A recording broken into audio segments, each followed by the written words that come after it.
Elisa acordou às 4 da manhã, como sempre fazia há 8 anos. O apartamento em Cidade Tiradentes estava silencioso, apenas o barulho distante dos primeiros ônibus ecoando pelas janelas. Aos 32 anos, ela já carregava no rosto as marcas de responsabilidades precoces, mas seus olhos ainda guardavam a doçura de quem criou 3 irmãos menores sozinha, após a morte dos pais em um acidente de trânsito quando tinha apenas 19. Vestiu o uniforme preto e branco já desbotado e pegou a marmita preparada. Na noite anterior, o trajeto até a região da Faria Lima levava 2 horas de transporte público, mas ela nunca reclamava. Trabalhar como faxineira no prédio comercial mais moderno da Paulista era um privilégio que muitas de suas vizinhas invejavam. O salário era melhor que a média e o ambiente, apesar de impessoal, era limpo e organizado, muito diferente dos outros lugares onde havia trabalhado antes. O edifício Millennium Tower se erguia imponente contra o céu ainda escuro de São Paulo. 38 andares, de vidro e aço, abrigando algumas das empresas mais importantes do país. Elisa chegou pontualmente às 6 horas, cumprimentou o porteiro, seu Joaquim, com um sorriso cansado, mas genuíno, e se dirigiu ao vestiário no subsolo. Lá encontrou as outras funcionárias da limpeza, mulheres que, como ela, acordavam antes do sol para manter impecáveis os escritórios onde outros construíam seus impérios financeiros. "Bom dia, meninas", disse Elisa, guardando sua bolsa no armário. "Como estão as coisas hoje?" "Ah, Elisa, você sabe como é", respondeu Dona Neuza, uma senhora de cabelos grisalhos que trabalhava ali há mais tempo que todas. "O pessoal do 13º andar vai ter uma reunião importante hoje. A supervisora disse que é para caprichar na limpeza." Elisa assentiu. O 13º andar abrigava a sede da Guimarães em Associados, uma das maiores consultorias financeiras do Brasil. O CEO, Rafael Guimarães, era conhecido por sua rigidez e exigência. Jovem de 28 anos, formado em administração pela FGV e com MBA em Harvard, havia herdado a empresa do pai aos 25 e a transformara em um império ainda maior. Elisa o havia visto algumas vezes pelos corredores, sempre apressado, sério, com o celular grudado no ouvido. Nunca olhava para as funcionárias da limpeza como se elas fossem invisíveis. As mulheres se separaram pelos andares, cada uma responsável por uma seção específica do prédio. Elisa pegou o elevador até o 13º andar, onde o silêncio ainda reinava absoluto. Eram 7 horas da manhã e os executivos só começariam a chegar por volta das 8h30. Ela tinha 1h30 para deixar tudo perfeito. Começou pela recepção, passando o pano úmido nos móveis de madeira nobre, organizando as revistas da mesa de centro, aspirando o carpete bege que cobria todo o ambiente. Depois, seguiu para as salas de reunião, limpando as mesas de vidro, organizando as cadeiras de couro, verificando se os equipamentos de apresentação estavam funcionando. Era um trabalho meticuloso que exigia atenção aos detalhes. Por volta das 8 horas, Elisa ouviu um barulho vindo do escritório principal, no final do corredor. Era estranho, pois ninguém costumava chegar tão cedo. Aproximou-se cautelosamente, pensando que talvez fosse algum equipamento com defeito. Mas conforme se aproximava, o som ficava mais claro. Era choro de bebê. Elisa hesitou por um momento diante da porta entreaberta do escritório de Rafael Guimarães. O choro se intensificava, um som desesperado que mexia com seu coração de mãe. Não conseguiu resistir. Empurrou a porta delicadamente e entrou. O escritório era imenso, com uma vista panorâmica da cidade. Havia uma mesa de mogno que ocupava boa parte do ambiente. Estantes repletas de livros e troféus.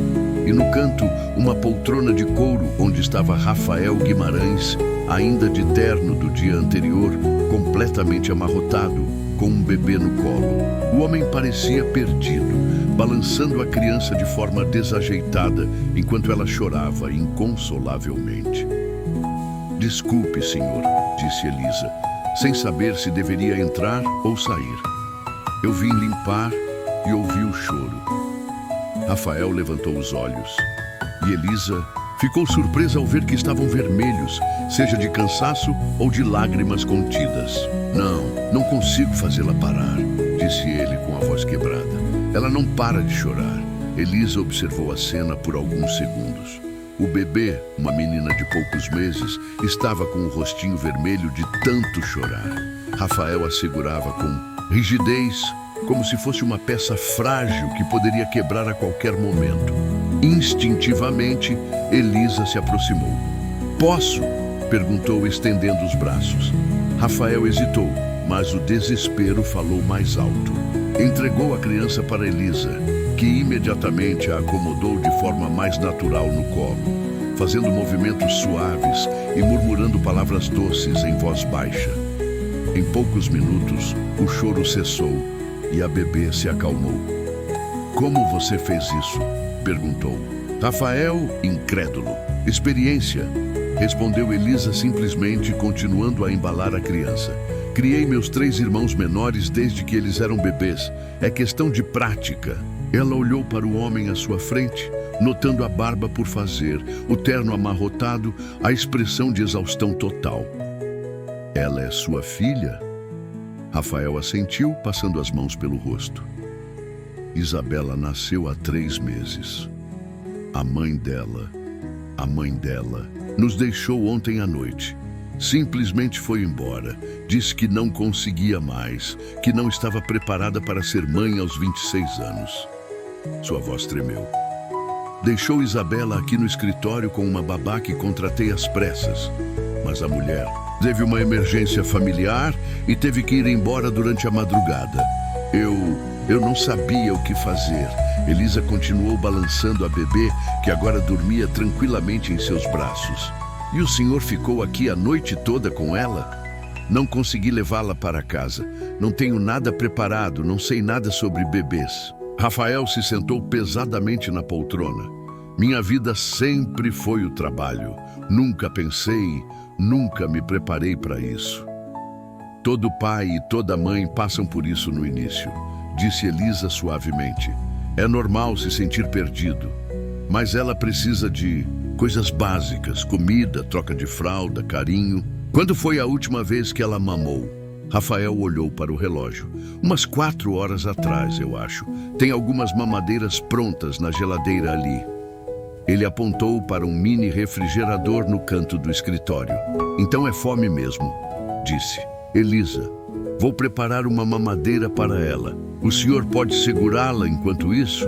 Rafael pegou a bebê de volta, mais confiante dessa vez, observando como Elisa se movia com naturalidade pelo escritório, preparando a mamadeira, testando a temperatura no pulso, verificando se estava no ponto certo. Em poucos minutos, Isabela estava mamando calmamente. O senhor tem que contratar uma babá profissional, disse Elisa, observando a cena. Uma criança dessa idade precisa de cuidados constantes. Eu sei, respondeu Rafael, sem tirar os olhos da filha. Mas ontem foi tudo tão repentino. Carla simplesmente arrumou as malas e foi embora. Disse que nossa relação havia sido um erro, que ela não estava preparada para a maternidade, que queria retomar a carreira de modelo. Ele fez uma pausa. Éramos só conhecidos que saíram algumas vezes. Quando ela engravidou, achamos que poderíamos tentar formar uma família, mas nunca funcionou realmente. Elisa percebeu a dor na voz dele. E agora o senhor vai criar Isabela sozinho? Não tenho escolha, né? Ela é minha filha. Rafael olhou para Elisa. Você poderia me ajudar, só até eu conseguir contratar alguém? Pago o que for preciso. Elisa hesitou. Senhor Guimarães, eu sou faxineira. Não sei se seria apropriado. Por favor, disse ele. E havia uma vulnerabilidade em sua voz que Elisa nunca imaginara existir. Você é a única pessoa que conseguiu acalmá-la. Eu não sei nada sobre bebês e preciso continuar trabalhando. A empresa tem funcionários que dependem de mim, clientes importantes. Elisa olhou para Isabela, que havia terminado de mamar, e agora olhava para ela com olhos curiosos. Bom, temporariamente, até o senhor se organizar. Mas eu não posso abandonar meu trabalho de limpeza. Claro, claro, você pode fazer os dois e eu dobro seu salário. Foi assim que Elisa, faxineira há 15 anos, se tornou temporariamente babá do bebê do CEO mais temido da Faria Lima. Nos dias seguintes, Elisa desenvolveu uma rotina estranha. Chegava cedo, limpava o escritório enquanto Isabela dormia e, quando a bebê acordava, cuidava dela enquanto Rafael estava em reuniões. No início, a situação era constrangedora. Os outros executivos olhavam com estranheza para Elisa, segurando a bebê durante as reuniões, ou para Rafael, pedindo sua opinião sobre questões relacionadas aos cuidados com Isabela. Mas, gradualmente, algo começou a mudar. Rafael, que sempre fora conhecido por sua frieza e distância, começou a mostrar um lado mais humano. Cancelou uma viagem internacional importante porque Isabela estava com cólica. Saiu mais cedo de reuniões quando a bebê chorava. Começou a perguntar a Elisa sobre sua própria família, seus irmãos, sua vida. Quantos anos têm seus irmãos? Perguntou ele numa tarde, enquanto observava Elisa trocar a fralda de Isabela com movimentos precisos e carinhosos. O mais velho tem 25, respondeu Elisa. O do meio tem 23 e a caçula tem 21. Todos estudando ou trabalhando, graças a Deus.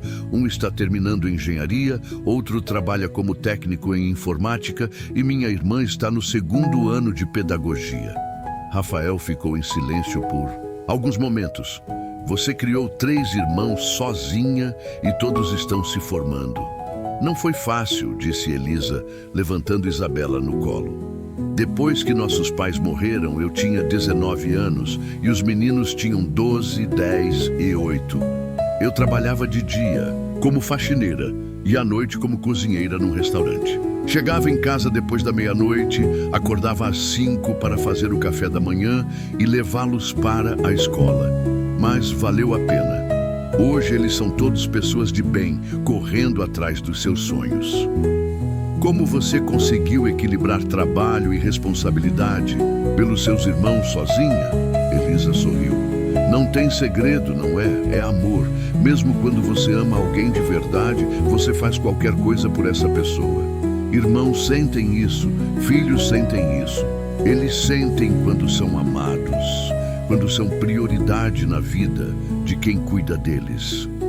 Rafael absorveu essas palavras. Nos dias seguintes, Elisa notou pequenas mudanças nele. Ele começou a chegar mais cedo no escritório, dizendo que queria dar o café da manhã para Isabela. Instalou um berço no escritório para que ela pudesse dormir confortavelmente durante o dia. Começou a levar Isabela para casa mais cedo, mesmo que isso significasse terminar o trabalho de casa. Uma semana depois, Elisa estava organizando alguns documentos quando ouviu Rafael ao telefone com alguém que parecia ser uma agência de babás. Não pode ser qualquer pessoa, dizia ele. Preciso de alguém com experiência, com referências, que entenda realmente de bebês. Como assim 2 semanas para encontrar alguém adequado? Quando desligou o telefone, parecia frustrado. Todas as babás boas já estão empregadas, disse para Elisa. E as outras não sei, não me passam confiança. O senhor está sendo muito exigente, disse Elisa, balançando Isabela, que havia acabado de acordar. Qualquer pessoa pode aprender a cuidar de um bebê. Mas e se ela não cuidar bem? E se Isabela chorar e a pessoa não souber o que fazer? E se... Rafael parou no meio da frase, percebendo o que estava dizendo. Desculpe, eu sei que isso não pode ser permanente. Você tem sua vida, sua família. Elisa ficou olhando para Isabela, que sorria para ela. Sabe, Sr. Guimarães, eu estava pensando... Meus irmãos estão todos criados, independentes. Eu moro sozinha num apartamento pequeno. Talvez Talvez eu pudesse continuar cuidando dela por mais tempo, se o senhor quiser, claro. Os olhos de Rafael se iluminaram. Sério? Você faria isso? Isabela já se acostumou comigo e eu... Bem, depois de cuidar dos meus irmãos por tantos anos e vê-los independentes, agora eu senti falta de cuidar de alguém pequeno assim. Isabela me faz lembrar de quando meu irmão mais novo era bebê. Mas você continuaria trabalhando como faxineira também? Elisa pensou por um momento. Na verdade, se o senhor puder pagar um salário justo pelo cuidado da Isabela, eu poderia deixar a limpeza e me dedicar só a ela. Claro, pago o triplo do que você ganha agora. Não precisa exagerar, riu Elisa. Só o suficiente para eu viver com dignidade. Foi assim que Elisa se tornou oficialmente a babá de Isabela, mas mais do que isso, ela se tornou uma espécie de conselheira de Rafael, ensinando-o sobre paternidade, sobre prioridades, sobre o que realmente importava na vida. Os meses se passaram e a transformação em Rafael era visível para todos no escritório. Ele sorria mais, era mais paciente com os funcionários, mostrava fotos de Isabela para qualquer um que demonstrasse interesse. Começou a implementar políticas mais humanas na empresa. Licença paternidade estendida, creche para funcionários, horários flexíveis para pais e mães. Você sabe, disse ele para Elisa numa tarde, enquanto observava Isabela tentando engatinhar. No tapete que haviam colocado no escritório, eu nunca entendi meu pai. Quando ele morreu no ano passado e eu assumi a empresa, encontrei diários dele. Ele escrevia sobre como se sentia culpado por não ter sido mais presente na minha infância, como o trabalho sempre vinha primeiro. Agora eu entendo que ele provavelmente não sabia como ser diferente, principalmente sendo tão jovem quando me teve. Cada geração aprende com os erros da anterior, disse Elisa. O importante é que Isabela vai crescer sabendo que é amada. Isso é graças a você, disse Rafael. Você me ensinou que ser pai não é só prover financeiramente, é estar presente, é dar carinho, é fazer a criança se sentir segura. O Senhor já sabia disso, disse Elisa. Só precisava de alguém para mostrar. Quando Isabela completou 1 ano, Rafael organizou uma festa no escritório. Todos os funcionários foram convidados, desde os executivos até o pessoal da limpeza. Elisa estava radiante, vendo como Isabela havia se desenvolvido, como Rafael havia se transformado de um CEO frio e distante em um pai carinhoso e presente. Elisa, disse Rafael durante a festa, eu tenho uma proposta para você. Diga, senhor Rafael. Para de me chamar de senhor. Somos família agora. Ele sorriu. E minha proposta é esta. Que tal se você se mudasse para minha casa? Tenho um quarto perfeito para você, com banheiro próprio e tudo. Isabela já te vê como uma avó e eu te vejo como parte da família. Elisa sentiu os olhos se encherem de lágrimas.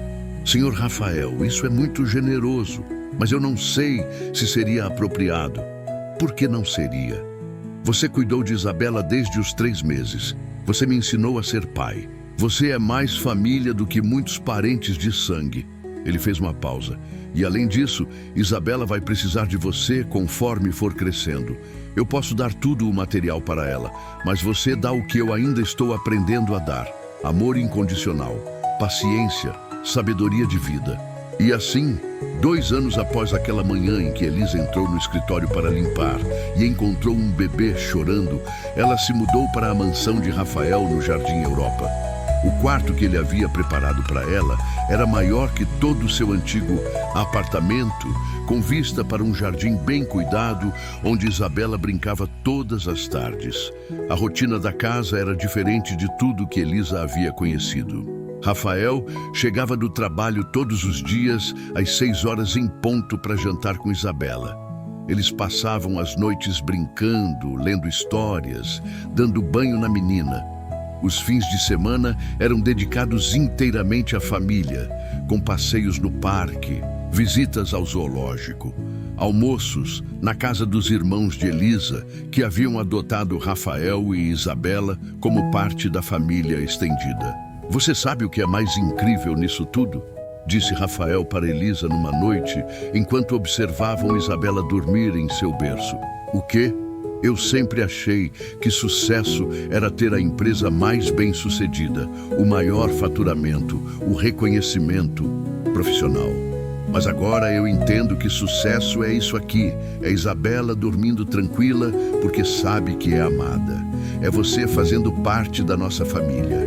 É eu conseguir ser o pai que meu próprio pai nunca conseguiu ser. Elisa sorriu. Você sempre foi capaz disso, Rafael. Só precisava da oportunidade certa. A oportunidade certa foi você entrar naquele escritório no momento exato em que eu mais precisava de ajuda. 3 anos depois daquele dia, quando Isabela já falava e corria pela casa, Elisa refletia sobre como a vida podia dar voltas inesperadas. Ela, que aos 19 anos havia assumido a responsabilidade de criar 3 irmãos e aos 32 ainda trabalhava como faxineira, agora era parte essencial da vida de uma das famílias mais importantes de São Paulo. Não por causa de dinheiro ou status, mas por causa de amor, cuidado e compreensão mútua. Isabela chamava Elisa de titia e Rafael de papai. E os 3 formavam uma família não convencional, mas verdadeira. Elisa havia ensinado a Rafael que paternidade não é um fardo, mas um privilégio. E Rafael havia mostrado a Elisa que ela sempre fora muito mais que uma simples faxineira. Ela era uma educadora, uma cuidadora, uma pessoa capaz de transformar vidas. E tudo havia começado com um bebê chorando e uma mulher que não conseguiu ignorar aquele som. Porque no fundo do coração, ela sabia que algumas coisas na vida são mais importantes que protocolos, hierarquias ou diferenças sociais. Algumas coisas só precisam de amor para serem resolvidas. Elisa olhou para Isabela, que estava brincando no chão, cercada por adultos que a adoravam. Pensou em sua vida solitária no apartamento em Cidade Tiradentes, nas horas de transporte público, na rotina que havia se tornado mecânica depois que os irmãos saíram de casa. Tá bom, disse ela finalmente, mas com uma condição, qualquer uma, que você me deixe cozinhar. Nada de empregada doméstica para isso. Eu faço questão de preparar as refeições da Isabela e as suas também. Rafael riu. Fechado, mas só se você me ensinar algumas receitas. Quero que Isabela cresça conhecendo a comida que a Elisa fazia para os próprios irmãos.